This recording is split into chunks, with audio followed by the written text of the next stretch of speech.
If you're a business owner struggling with performance advertising campaigns, this video is for you. After running ad campaigns for brands like Fat Merchant, Zen Business, and Gusto, here are 4 things you can do to stop wasting money on advertising and avoid spending tons of cash on Google and having almost nothing to show for it. I've also included a bonus tip that has flipped break-even campaigns into campaigns that return 1,000% in profits. Stay tuned to the end of this video. You won't want to miss this one. I've heard this said 100 times in this business. Living in Silicon Valley, there are a lot of startup founders here. They all ask the same question: what is the bare minimum you need to get my ad campaign going? This is the first tip. Never ask that question. You cannot run a successful acquisition campaign on the bare minimum. What you have to do is strategically carve out a budget and plan for 6 months to 1 year. Stick with that budget and make sure you have the right person driving that strategy. About $10,000 a month is a small budget in enterprise software marketing, and you want to dedicate $10,000 every month for an entire 12 months. Why? Because in enterprise sales, in order to close a deal, it takes about 9 to 12 months. Am I wrong? So why would you run a campaign for 3 months and see if it has worked and then shut it off? You have not even completed 1 full sales cycle yet. So that's the first tip. Be strategic about your money and stick with a plan. Don't pivot and ask for the bare minimum and try to hack your way through acquisition marketing.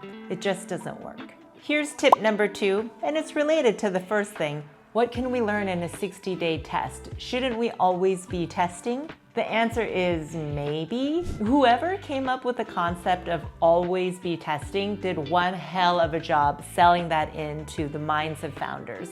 Testing, yes, but you need to actually test your hypothesis with a control and a test group.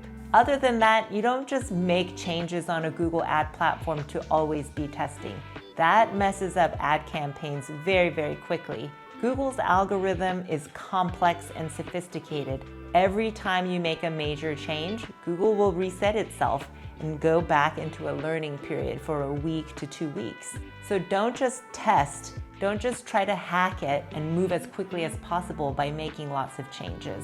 This is why it is so important to partner with someone, I would say, who has about 10 years of experience, because they are going to bring a testing framework to the table, and it's not going to be a 60-day test. Stick with the plan and you will find ways to make profits on Google. A lot of founders will try to ask me, let's hustle and hack the algorithm. Can you grow this business from 1 to 100 in 5 seconds flat? Maybe, but that is not a strategy. VCs are not going to like to hear that your strategy is to hack the algorithm. There's actually a proven process in how you go about finding profitable ad campaigns that are worth growing. So here's how I would do it. If you have a small budget, be very intentional with that budget. So let's go back to the 10K example. In month 1 and 2, let's say we want to find some bright spots, areas of opportunity to invest that money.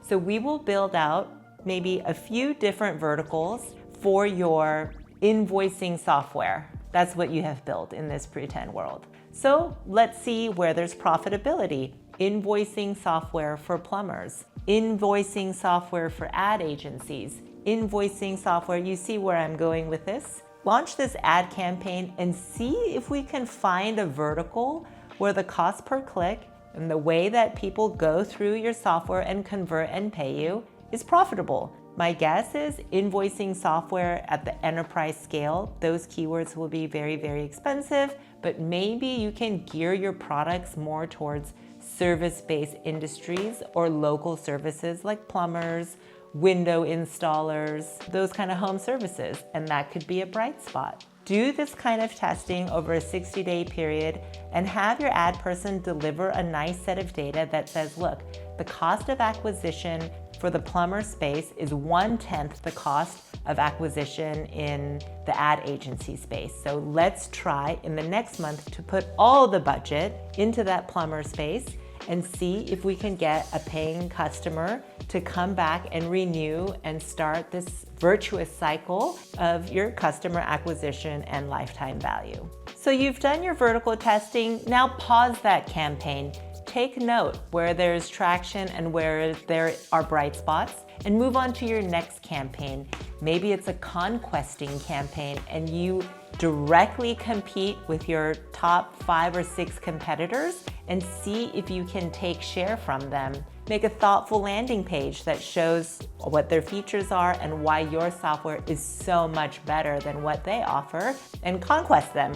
Try and take share away from them. Measure how much impression share you're winning, how much headroom there is, and take note of that also. Is it an effective campaign? Is conquesting something we want to try? Or can we just say, hey, we tried it and the cost of acquisition was miserable, so we will not try that for now. Take note of this, then move on to your next set. You can see where I'm going with this, and a very well thought out strategy in the first 12 months of doing performance ads will have answered a lot of questions. Be very systematic about what it is you're testing, and make sure you are actually measuring results, which is what matters. Don't pay attention to vanity metrics such as click-through rates or CPCs, those are nice to have and sometimes directional, but the real metric that matters is cost per closed contract. What is the value of those contracts you've closed, and how much did it cost to get them? That is the number you really need. Take that number to a VC and say, look at the profitability here. Let's throw some gasoline on this ad campaign and see where we could take this business. So here's that tip that I talked about, turning break-even campaigns into 1000% return campaigns, which is the strategy itself in what we're going for. A lot of startups will go for a free sign up or a 7 or 30-day free trial period. I would not go for those. Why? The profile of a free user is fundamentally different from the profile of someone who is earnestly shopping for enterprise software. These are very different profiles within Google's algorithm. We want to get people who will pay for your product. So maybe it isn't that we're offering something for free upfront. Getting thousands of customers who want something for free and later asking them to pay for it is very, very challenging. Yes, initially this will be harder. Get someone who will book a demo with your sales team. Look, and at this point you will have many high quality videos of your product. You'll have testimonials.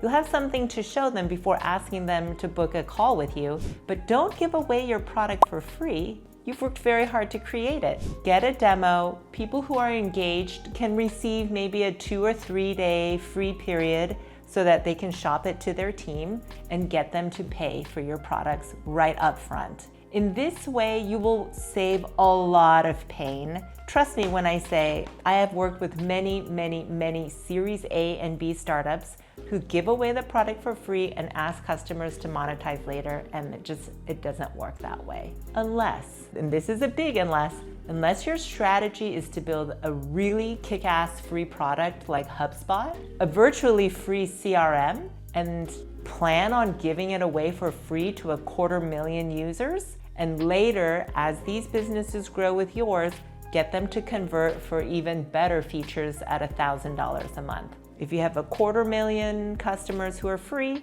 5% of them convert at $1,000 a month, now you're sitting on a rocket ship. We're talking $150 million a year in revenue.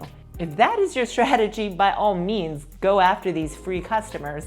But more often than not, software companies need to show revenue traction, and going after free signups is not the way to do it. Go after that revenue and make your first million upfront. You heard it here on Sharon Park Official. For more tips like these on how to grow your business, subscribe and like to our channel.